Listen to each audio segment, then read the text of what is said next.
She had confirmed that the checkout was completed, but the alarm unexpectedly went off when she left the supermarket. Security personnel immediately checked her shopping bag and found it only contained strawberries. Because the security personnel found the situation suspicious, they asked to check her identification. After learning she was a foreigner, they conducted a thorough search of her. Although Irina believed she had nothing to hide, she couldn't help but feel panicked when their hands carefully examined her body, even feeling nauseous at times. Fortunately, the search was quickly stopped because security touched a foreign object in her pants pocket. It turned out to be just a stack of cash. At this point, the cashier confirmed it was a system malfunction, and Irina's suspicion was cleared. She then quickly left the supermarket and contacted a real estate agent, hastily renting a very low-cost house. The ceiling was damaged, the environment noisy, and the rent was twice the average in the area, which even the agent thought was not cost-effective. But after observing the surroundings through a peephole, Irina immediately decided to rent the room. After nightfall, she sat alone on the bed, slowly tasting the strawberries she bought earlier, her gaze fixed on the fourth floor of a high-end apartment across the street. Her goal was to get close to the jewelry store owner living inside in the short term. Irina's purpose was not to steal valuables, but to verify her suspicions.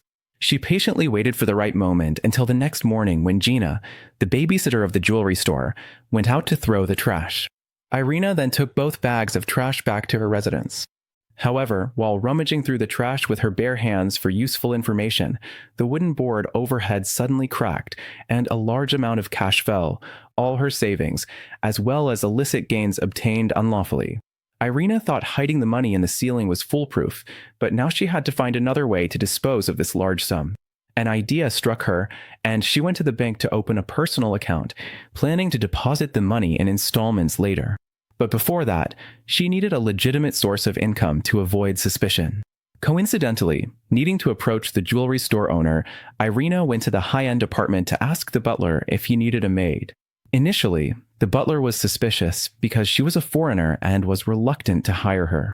But Irina offered to give 30% of her wages as a kickback, eventually securing a trial opportunity. After achieving this preliminary goal, Irina did not relax. Instead, she worked diligently, carefully cleaning the stairs and even polishing the wealthy merchant's house number to attract Gina's attention. Sure enough, Gina quickly developed a good impression of her, and they became close friends who could talk about anything. When Irina saw the time was right, she planned her next move. She first found out Gina's rest time and arranged to watch a movie together. After multiple on-site inspections, she chose the cinema closest to the grocery store. During the tense part of the movie, Gina was fully focused, and Irina quietly took the key from Gina's bag, then quickly went to the grocery store to copy a key. Unexpectedly, when she returned, Gina had already tightly hugged her handbag. Irina could only invite the other party to dine after the event and deliberately splash ketchup on Gina's clothes, taking advantage of Gina's confusion to put the keys back into her bag. After successfully copying the wealthy merchant's house key, Irina began to follow the merchant's wife, Valeria, discovering she had a hidden lover. As night fell, the merchant went out with his daughter, and Valeria also arranged to meet her lover. Irina dialed the merchant's house phone to confirm no one answered, then sneaked into the residence with the key. While she was carefully searching each room, the butler suddenly appeared. He was actually sent by the merchant to reset the security system. The newly installed alarm would notify the homeowner in real time upon detecting activity. It could only be disabled remotely before entry to prevent triggering. Hearing this, Irina realized the situation was serious, and after the butler left, she hurriedly evacuated the scene. Unable to infiltrate at night anymore, Irina shifted her approach, citing insufficient income to the butler and probing whether she could replace Gina's position, but she was refused.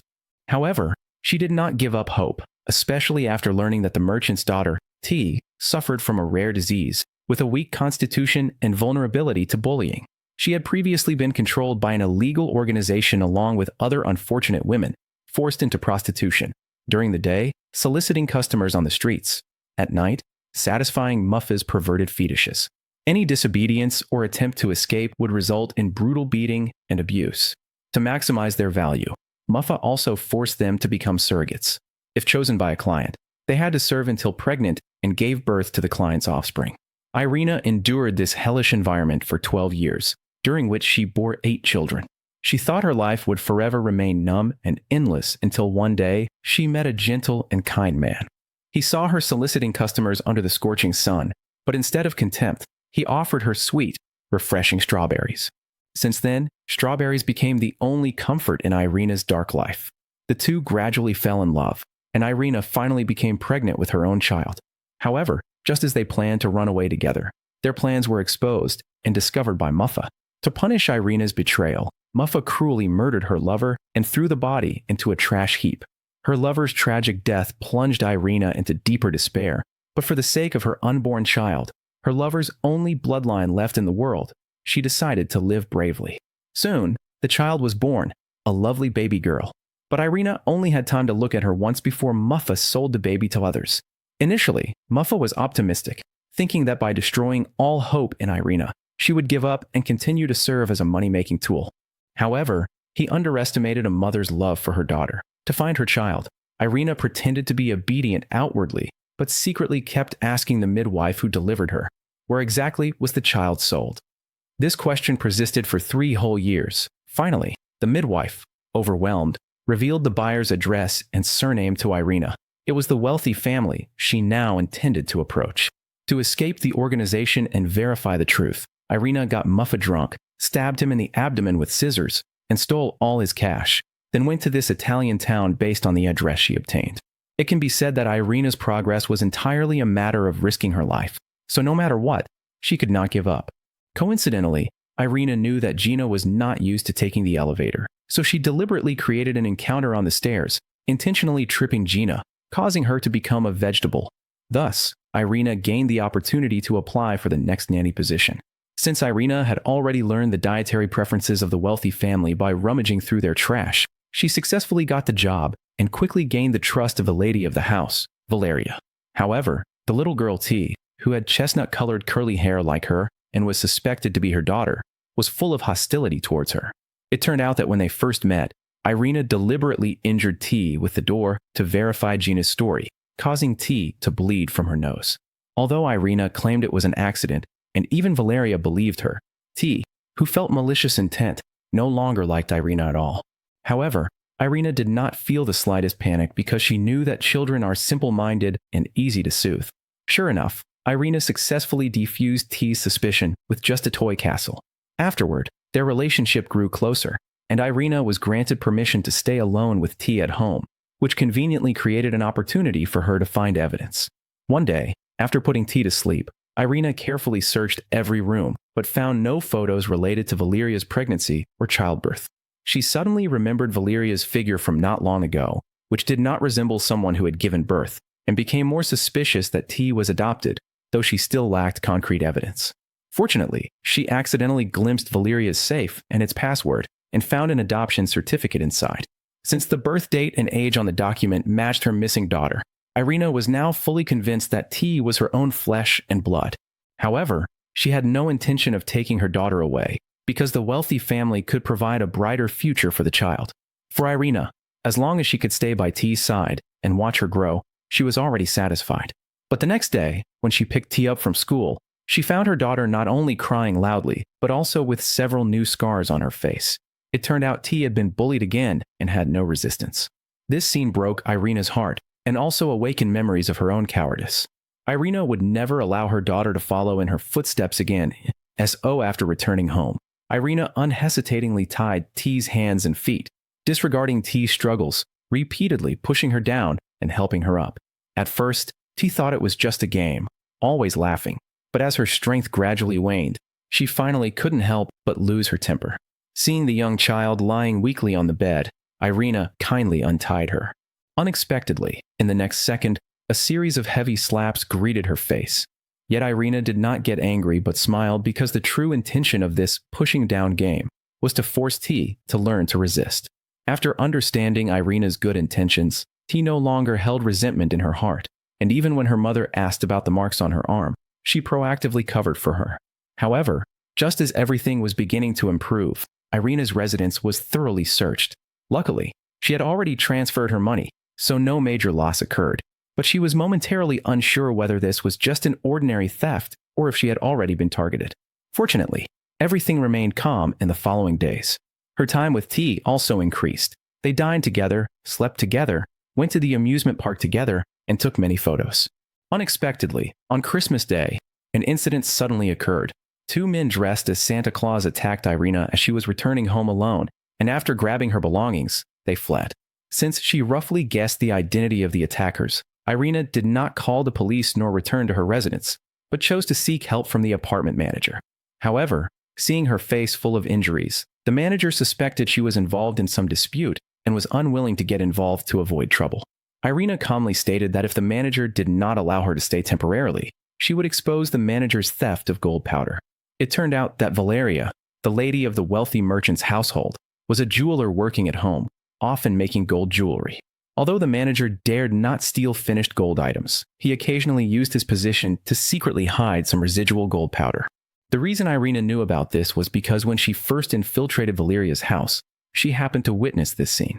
The manager never expected that Irina, usually silent and distant, would turn out to be such a difficult character. If possible, he wished he could kick her out immediately, but to keep his job, he was forced to compromise. After reaching an agreement, Irina asked the manager to apply for sick leave on her behalf, and she hid in the basement to recover. During her recovery, she couldn't help but secretly visit the kindergarten to see T. One day, she saw T being pushed down again by a classmate, and her heart immediately tightened. However, T was still just crying on the ground, with no sign of resistance. It seemed her previous training had not been effective. Just as Irina couldn't hold back and was about to intervene, she saw T suddenly get up and slap the other person fiercely in the face. Even when pushed down again, she showed no sign of retreat. Seeing this scene, Irina couldn't help but smile proudly. Her daughter had finally learned to resist. Beyond the joy, no one could share this mood. Irina went to the sanatorium and poured out her recent experiences and past encounters to Gina, who had become a vegetable state because of her. Regarding Gina's matter, Irina always felt guilty. Although she would do anything to achieve her goals, she was not completely without conscience. To make up for her mistakes, Irina divided the unjust wealth she had taken away, leaving half for her daughter T and depositing the other half into Gina's account in installments. However, when she went to the bank to handle some business, she unexpectedly met Valeria and T. T immediately noticed the bruise on Irina's face that had not fully faded and asked out of concern. Irina casually replied, "I accidentally bumped into the door frame." T did not believe her easily, and Valeria's inner alarm bells rang louder. The reason Irina gave for her leave of absence was a cold, not being beaten or attacked. Valeria did not question her on the spot, but after Irina returned to work, she took back all the keys to the house, meaning she had lost trust in Irina. Since then, they all tacitly stopped mentioning the matter. However, a relationship that had already begun to crack would eventually completely collapse, and that moment soon arrived. That day, Irina normally picked up T from school, and when they reached the apartment building, T suddenly suggested playing hide and seek, which Irina happily agreed to. But when Irina finished counting and opened her eyes, she suddenly saw a man who looked very similar to the organization Muffa, hiding behind a newspaper and secretly watching her. In an instant, fear and unease overwhelmed her. Irina hurriedly wanted to leave with T, but couldn't find that familiar small figure anywhere. Thinking T had been kidnapped, Irina rushed back home and told Valeria what she had seen. Valeria was furious and slapped Irina across the face. At that moment, T came out from the inner room. Turns out, while Irina was counting with her eyes closed, her mischievous daughter had already run back home alone. Although it was just a false alarm, to ensure T's safety, Valeria decisively dismissed Irina. With nowhere to go and afraid to return home, Irina had to seek help again from the apartment manager. Unexpectedly, the manager tried to take advantage of the situation. Fortunately, Irina was no longer the street girl who was bullied in the past. Irina, like when she once killed the organization Muffa, quickly grabbed the scissors at hand, but this time she did not stab the other's abdomen. Instead, she issued a warning to the manager with a very intimidating posture. After saying that, Irina turned back to her home. Although still full of unease, she had to come back to replace the withered potted plant, only to find that what was buried in the flower pot was not soil, but some cash she had transferred and hidden. However, just as Irina finished arranging the green plants and was about to head to Valeria's house, she found that the other person was also watching her. It turned out that since dismissing Irina, Valeria had been secretly following her, discovering that Irina's actual residence was not the initially disclosed location, but right across from her own. Realizing her whereabouts had been exposed, Irina immediately packed her bags and prepared to leave. But at this moment, a pair of large hands suddenly covered her mouth. Muffa, the organization, was really not dead. Muffa threatened her with a knife, demanding that Irina hand over the money to save her life. Unexpectedly, the doorbell rang at this time to avoid complications. Muffa hurriedly hid in the bedroom. Irina steadied herself, opened the door, and was surprised to find Valeria standing outside. Irina wanted to persuade her to leave quickly, as Muffa was extremely violent and could harm innocents. But the clueless Valeria simply barged into the house. Seeing the photo of Irina and her daughter on the living room table, Valeria immediately understood Irina's true identity. But Valeria was unwilling to return her daughter. Moreover, her adoption process was legal and compliant, and even in court, Valeria would be recognized as T's only mother. After asserting her authority, Valeria angrily left. Muffa, listening to their conversation in the dark, believed Valeria was now a threat and encouraged Irina to eliminate her. Muffa then issued a final ultimatum. Irina must hand over all the stolen money within a week, not to mention that the money had already been deposited as a fixed-term deposit, making it difficult to withdraw at once. Even if she could, she would never do so, because she understood that, no matter what, she was doomed. Therefore, before leaving or facing death, Irina went to the sanatorium to say goodbye to Gina. Unexpectedly, Gina miraculously regained consciousness, and after a deep conversation, they finally reconciled. Later, to see T again, Irina went to the wealthy businessman Donato's company. Donato was a gentle and kind man. He had always known about his wife's affair, but to give T a complete family, he endured in silence. Irina wanted to ask Donato for help, but unexpectedly learned from him that Valeria had driven her car into the lake and drowned. Although she found this suspicious, Irina didn't have time to think it through, as Donato soon found her and begged her to move away with him and T from this sad city to prevent T from suffering too much. Irina was delighted to hear this, but when she returned home to pack her luggage and was about to leave by car, Muffa appeared again at T this moment. Irina finally realized clearly, as long as Muffa was still alive, she could never escape from that dark, secret past. So Irina decided to put an end to this hidden threat once and for all. She lured Muffa into a small grove, falsely claiming that the money was buried underground. When she picked up the shovel and pretended to dig, she swiftly knocked the gun out of Muffa's hand and pushed Muffa to the ground. Perhaps fate was also helping her, as Muffa's head heavily struck a sharp stone and died instantly. After hurriedly burying the body, Irina nonchalantly moved into Donato's new house. But just when she thought the nightmare was over and everything was about to restart, the police suddenly came knocking.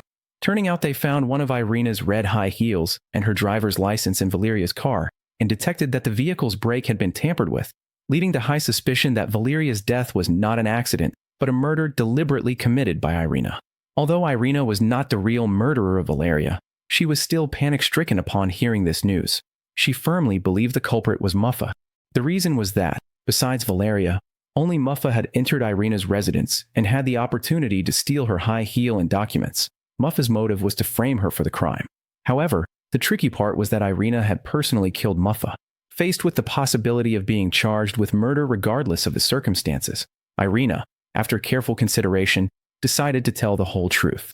Thus, under Irina's identification, the police found Muffa's body. Subsequent DNA testing showed that the fingerprint left on Valeria's vehicle brake disc belonged to Muffa, confirming that Muffa was the murderer of Valeria, not Irina. But the matter was not over. Irina still had to undergo further interrogation. She had to confess her disgraceful past within the organization and her true intentions in approaching Valeria's family. To verify Irina's testimony, the police summoned the midwife who had delivered Irina. The midwife confessed to her actions, but firmly denied knowing the whereabouts of the child. She stated that, to escape Irina's inquiries, she had discussed with Muffa, and Muffa, who also knew nothing about the buyer, merely glanced at the jewelry designer information engraved on her necklace and casually fabricated a buyer's surname and address. Valeria was indeed the designer of that necklace. She had legally adopted the child, but did not expect to encounter this unfounded disaster. After hearing the midwife's testimony, Irina found it hard to accept this fact. The police arranged for her to undergo a paternity test with T, which confirmed that they were not biologically related. It seemed as if fate had played a cruel joke on Irina. Although the police and judge expressed sympathy for her plight, her fact of throwing Gina into a vegetative state and killing Muffa was undeniable, and she was ultimately sentenced to 12 years in prison. Due to a sentence of more than 10 years, Irina applied to see T for the last time before imprisonment. Although it was confirmed that T was not her biological daughter, after this period of time together, Irina developed a deep attachment to her, and T's presence also allowed her to experience for the first time the feeling of being a mother. Irina revealed to T that she was about to return to her home country. Due to the distance, she might not be able to come back for a long time, but they could still keep in touch by phone or letter. After learning that T was reluctant to eat because she was being bullied, Irina kindly comforted her, suggesting that if she encounters similar situations in the future and cannot find the person bullying her, she should vent her emotions on the first person she meets and must not punish herself, especially by not eating, or she will find it difficult to grow into a beautiful young lady in the future. Later, Irina, with a hint of regret, said that once T truly grew up, perhaps she could share her feelings as a woman. Irina sighed that her life was filled with too many troubles and setbacks, so much so that she had not been able to truly experience the taste of it. T turned away after hearing this, with a disappointed question. Were all those things Irina taught her before just made up? She also lamented that adults are really hard to trust. Irina no longer concealed the truth, openly admitting that the adult world is indeed very complicated. After Irina was imprisoned, she was handcuffed again. However, before leaving, she saw Donato once more. He did not speak, but his eyes were extraordinarily complex. After observing Irina and her daughter's interactions, Donato had guessed that Irina was the child's biological mother, which was why he fully accepted her and allowed her to move in with him. Unfortunately, fate is unpredictable and mischievous. 12 years passed in the blink of an eye, and Irina was released from prison with short hair. The road ahead was uncertain, and she did not know where to go, so she could only sit alone on a bench outside the prison, lost in thought. But at this moment, a tall girl with chestnut curly hair hurried over. She first anxiously looked into the prison, then looked at her watch with doubt, as if worried she had missed the time. As she turned around, she happened to make eye contact with Irina. Although they had not seen each other for more than 10 years and their appearances had long changed, Irina immediately recognized her. Standing before her was her once beloved T.